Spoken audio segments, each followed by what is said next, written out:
আসছি পরবর্তী খবরে। ফের পরিযায়ী শ্রমিককে পিটিয়ে খুন। এবার কংগ্রেস শাসিত কর্ণাটকে বাংলার পরিযায়ী শ্রমিককে পিটিয়ে খুনের অভিযোগ উঠেছে। খবর পেয়ে কান্নায় ভেঙে পড়েছে পরিবার। উঠেছে দোষীদের শাস্তির দাবি। জানা গিয়েছে মৃত শ্রমিকের নাম খায়রুল জামাল, বয়স 54, বাড়ি পুরাতন মালদহের শাহপুরের দিলালপুর গ্রামে। পরিবার সূত্রে খবর, গত এপ্রিল মাসে খায়রুল কর্ণাটকের মাইসুরে কাজে যান। সেখানে টাওয়ারের কাজ চলছিল।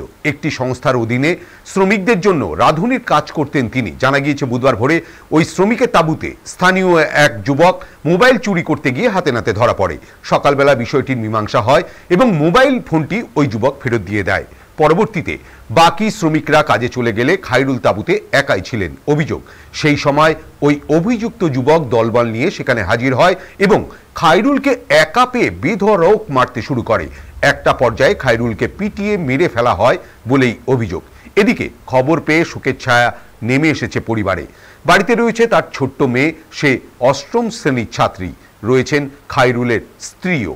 কান্নায় ভেঙে পড়েছেন তারা। খায়রুল বাঙালি বলেই এইভাবে মারা হয়েছে বলে অভিযোগ স্থানীয়দের। ঘটনার খবর পেয়ে খায়রুলের বাড়িতে যান জেলা তৃণমূল শ্রমিক সংগঠনের সভাপতি বিশ্বজিৎ হালদার। তার অভিযোগ, বিজেপি শাসিত রাজ্য থেকে এই ধরনের ঘটনা শুরু। এখন বিভিন্ন জায়গায় এই বিদ্বেষ ছড়িয়ে পড়ছে। যদিও পাল্টা তৃণমূলকে কটাক্ষ বিজেপির, ঘটনায় শুরু হয়েছে রাজনৈতিক তরজা।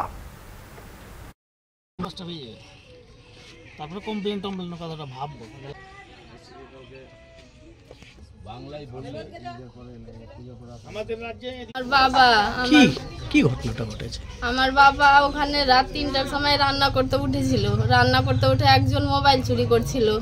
মোবাইল চুরি করে লোকটাকে আমার বাবা ধরেছে। তখন ওরা পরে এসে আমার বাবাকে দুপুরে ঠাটিয়ে মেরে ফেলে দিয়েছে।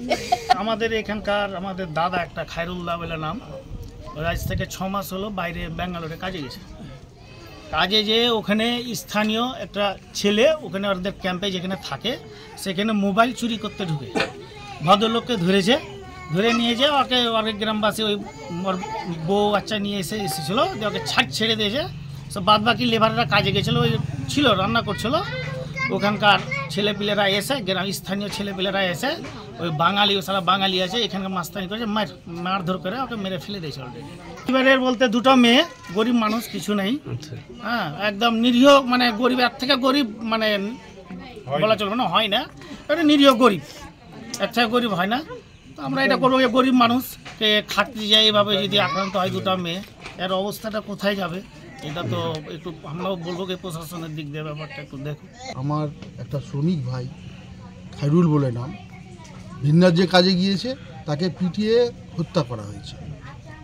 এই একের পর এক গোটা পশ্চিমবাংলা সহ আমার মালদা জেলার একের পর এক পরিযায়ী শ্রমিক যারা, তাদেরকে মানে একটা ট্র্যাডিশন হয়ে গেছে যে বাংলার এবং পশ্চিমবাংলার যারা বাংলা ভাষায় কথা বলে তাদেরকে পিটিয়ে মেরে ফেলতে হবে।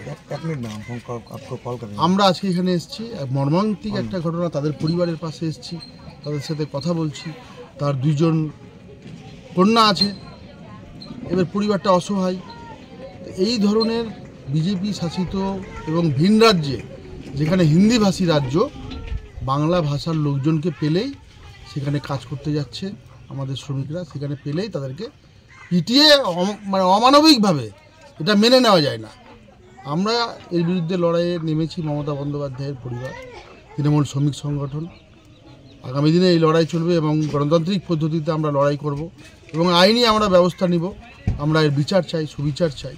মালদা জেলার শাহপুর অঞ্চলের অন্তর্গত একজন পরিযায়ী শ্রমিক, সংখ্যালঘু সম্প্রদায়, সে কংগ্রেস শাসিত কর্ণাটক রাজ্যে পেটের দায়ে ছেলে মেয়ে মা বাবার মুখে অন্ন তোলার জন্য বাধ্য হয়েছে পরিযায়ী শ্রমিক হিসাবে কাজ করতে।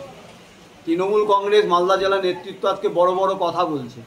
আমি তাদের জিজ্ঞেস করতে চাই, 55 লক্ষ পরিযায়ী শ্রমিককে তৈরি করেছে পশ্চিমবঙ্গে।